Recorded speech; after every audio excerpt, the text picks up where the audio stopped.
Meus amados irmãos e irmãs, ouvintes da Rádio 92, aqui na cidade de Formosa, nos sítios, povoados, vizinhos, lugarejos, assentamentos, Deus os abençoe.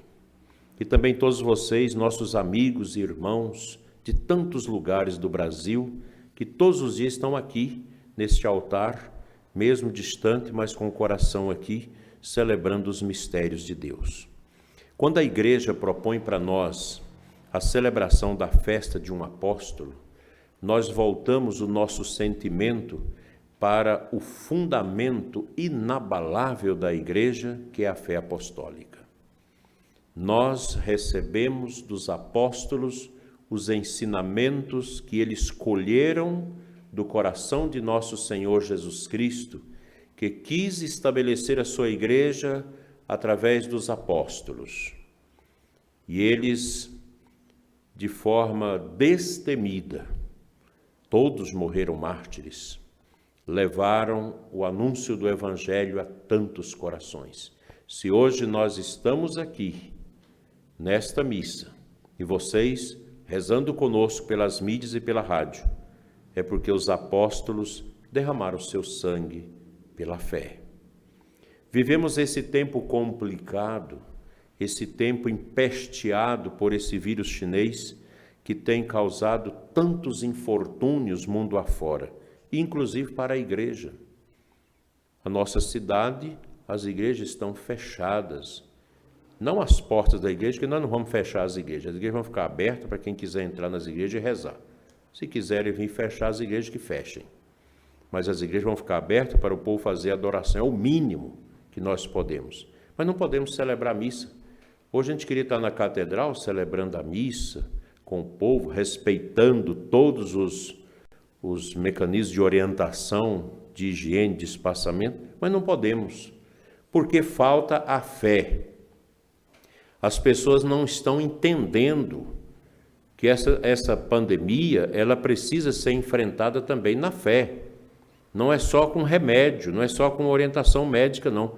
Espiritualmente, nós precisamos nos levantar contra este mal.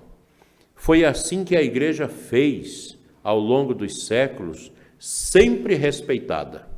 Mas nos nossos tempos, a fé cristã não é mais respeitada, a igreja não é mais respeitada. Qualquer autoridade, qualquer prefeito, qualquer membro do Ministério Público se investe contra a igreja, uma coisa de forma assintosa, rasgando a Constituição que nos permite o direito ao culto. Ninguém pode proibir as pessoas de manifestar o culto público. Não existe esse negócio de igreja em que você recolhe na sua casa e pronto, você já é igreja. Não. A nossa casa é o lugar da nossa oração que converge para o altar. O que é mais importante nesse mundo? A Santa Missa. Quando a igreja de Notre-Dame, na França, ex-filha predileta da igreja, hoje um país avassalado pelo ateísmo, aquela igreja em chamas, uma pessoa me ligava chorando, e eu dizia: minha filha, essa igreja desde o século XII, com todas as suas artes, com todo o seu significado, mas ela não vale a celebração de uma missa. Ela não vale uma hóstia consagrada. Porque para nós católicos, a gente crê na presença real de Jesus, isso é a fé apostólica, que se faz no altar, no pão e no vinho, consagrados no seu corpo e no seu sangue, isso é tudo para nós. Se amanhã a Europa for destroçada pelos pagãos, pelos novos bárbaros desses tempos, se o Vaticano for queimado, se todas as igrejas forem derrubadas, isso não vale nada diante do poder que tem a Santa Missa. E eu creio que num futuro não muito distante, nós vamos voltar para as catacumbas, como era no passado, no início da igreja, celebrando as escondidas dentro dos buracos, porque a perseguição é grande. Nós precisamos nos preparar para a perseguição à fé que já está sendo assoladora em todos os lugares do mundo. o desprezo pela fé cristã, o desprezo por Jesus, o desprezo pela igreja, o desprezo pela Bíblia. Quanta coisa nós estamos vendo nesse mundo, e tudo isso vem junto com esse vírus, vem na garupa do cavalo desse vírus, trazendo toda essa pandemia espiritual do descrédito a Deus, da falta de fé. Isso é muito ruim, porque se nós não enfrentarmos isso com a fé, onde nós vamos parar? E a gente não vê ninguém falar, ninguém do governo, ninguém das autoridades, ninguém falar. Nós precisamos de espiritualidade para enfrentar esse vírus. É preciso ter presente a graça de Deus para enfrentarmos estas realidades. Hoje, lembrando Tomé, ele é um apóstolo emblemático, trabalhador, dedicado, mas um homem que duvidou da ressurreição de Cristo. Foi preciso Jesus aparecer, mostrar as mãos furadas, o peito aberto, os pés escravejados, para que ele pudesse crer. E Jesus falou: meta a mão aqui, na chaga, creia e não seja mais incrédulo.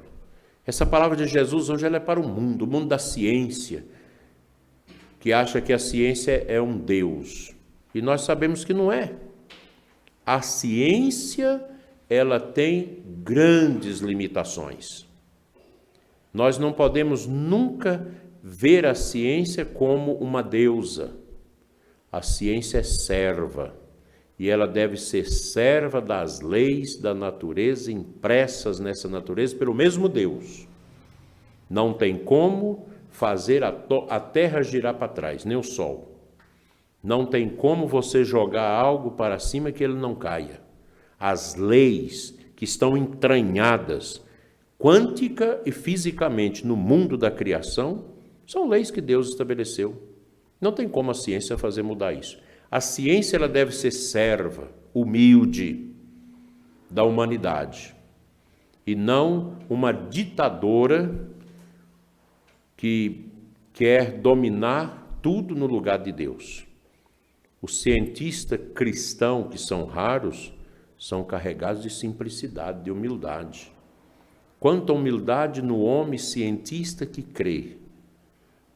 Vamos lembrar de um James Collins, que eu acho que ainda deva ser vivo, que foi o responsável por mapear o genoma humano no mundo todo com uma equipe enorme. Um homem de oração, que foi questionado, inclusive pela revista Veja aqui do Brasil, há uns 15, 20 anos atrás. Por que o senhor crê? Como explicar que se o senhor é um cientista tão profundo, o mais entendido da engenharia genética, como entender que o senhor é um cientista e que você tem fé?